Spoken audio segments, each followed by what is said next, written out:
लोकसभा चुनाव 2024 के मुद्दों पर एक प्रेस वार्ता। राफिया शबनम को पीलीभीत लोकसभा क्षेत्र ऑब्जर्वर मनोनीत किया गया है।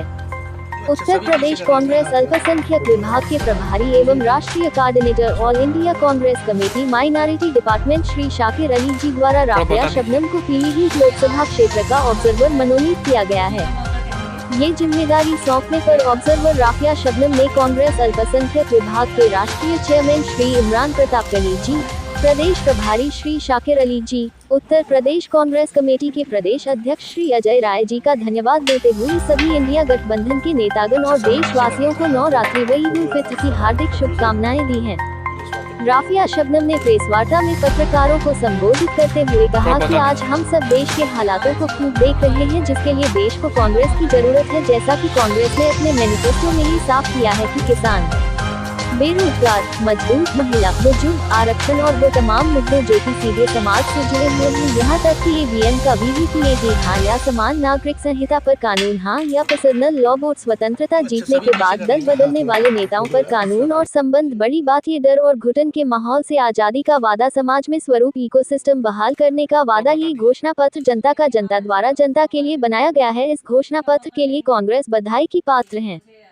प्रेस वार्ता में मौजूद रहे रविंद्र सहारा, एडवोकेट सुबोध जौहरी, पूनम दीप, आसिया अली, मोहम्मद वसीम आदि ने प्रेस वार्ता के दौरान ही सब ने संकल्प लिया कि इंडिया गठबंधन के समाजवादी पार्टी प्रत्याशी श्री भगवत सरन गंगवार को भारी मतों से विजयी बनाएंगे। कि उनको ज्यादा से ज्यादा मतों से जीत हासिल की जाए। जो दूसरा बात, मुख्य बात है जो हम आपको बताना चाह रहे थे कि हम किस बात से उसकी प्रभावित हुए और क्यों इस तरह से हमने आज मीटिंग की है। ये जो मैनिफेस्टो है कांग्रेस का, वो वाकई एक बहुत अच्छा मैनिफेस्टो है। कहा जाए कि जनता का है, जनता के लिए और जनता ने ही बनाया है। सबसे पहली बात इसमें यह है कि जिस तरह से बजट बनता है तो बजट में सारे वर्गों का ध्यान रखा जाता है। इसी तरह से इस घोषणा पत्र में इन्होंने सारे वर्गों का ध्यान रखा है। पहली बात करें युवाओं की जो बेरोजगारी से जूझ रहा है, सबसे अच्छी बात है कि वो बेरोजगार युवा जो किसी भी क्षेत्र में प्रशिक्षण लेगा तो 10,000 रुपये कांग्रेस उसको महीना देगी। उसके साथ ही जो पेपर लीक होता है, अगर पेपर लीक होता है तो उसके लिए ज़बरदस्त कानून बनाए जाएंगे। युवाओं को रोज़गार दिया जाएगा। 10 करोड़ लोग जो गरीबी रेखा से नीचे हैं उनको ऊपर लाने की कोशिश की जाएगी। ये उसके घोषणा पत्र में है। महिलाओं की बात करें तो 50% जो हिस्सेदारी है केंद्र में, वो महिलाओं की सुनिश्चित की जाएगी। महालक्ष्मी योजना के तहत 1 लाख रुपए महिला की जो बुजुर्ग महिला है वो दी जाएगी। तो हम महिलाओं के लिए बहुत कुछ है। दूसरी बात करें कि जो हमारा गरीब लोग हैं उनके लिए कल्याण के काम किए जाएंगे।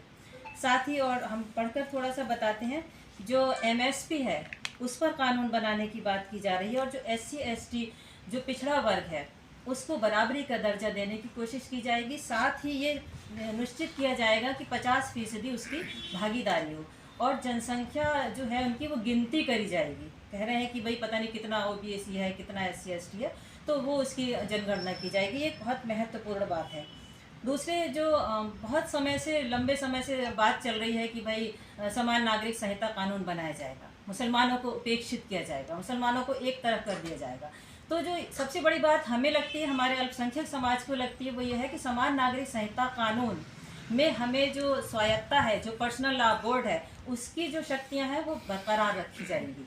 हमारा भाषा, हमारा खान पान, हमारा रहन सहन, उसमें किसी तरह का इंटरफेयर नहीं होगा।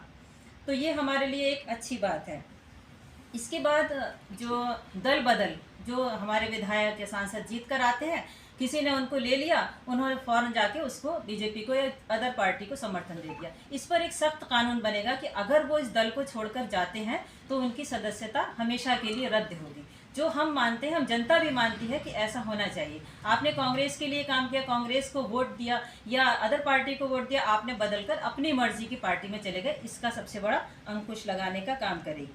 इसके अलावा जो सरकारी नौकरियों में युवाओं की बात करें, सरकारी नौकरियों में क्या होगा कि जो आवेदन की फ़ीस है वो बिल्कुल माफ़ कर दी जाएगी।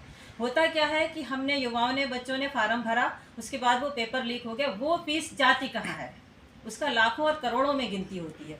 तो ये उनका एक तरह से आर्थिक शोषण है। वो फ़ीस सरकारी उनको नहीं देना पड़ेगी, ये बहुत अच्छी बात है। और दूसरा जो महत्वपूर्ण बात हम कहना चाहेंगे बहुत शॉर्ट में आपसे, कि एक डर का माहौल है। हम सब ये जानते हैं कि डर का माहौल है, उसमें कोई धर्म नहीं है, उसमें सारे धर्म और जाति के लोग आ रहे हैं। ईडी का खौफ है, सीबीआई का खौफ है, मुकदमों का खौफ है, जेल का खौफ है।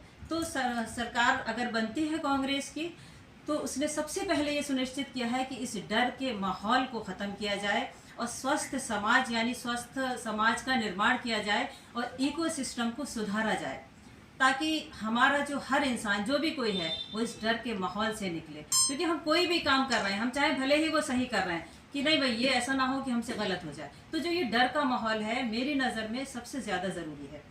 तो इन सारे मुद्दों से प्रभावित होकर हम कांग्रेस के लिए काम करेंगे और कोशिश करेंगे जो पीलीभीत के हमारे प्रत्याशी हैं भगवत सरन गंगवार जी, उनको भारी मतों से जिताने का काम करें और हिंदू मुस्लिम सिख ईसाई सारों का हम ये सुनिश्चित करेंगे कि उनके सारे वोट आए। क्योंकि सिर्फ मुस्लिम वोट पर फोकस नहीं है, ना ही सिर्फ किसी धर्म पर जाति विशेष पर फोकस है। हम कोशिश करेंगे और पूरी हमारी कोशिश है कि सारे धर्मों के वोट आए।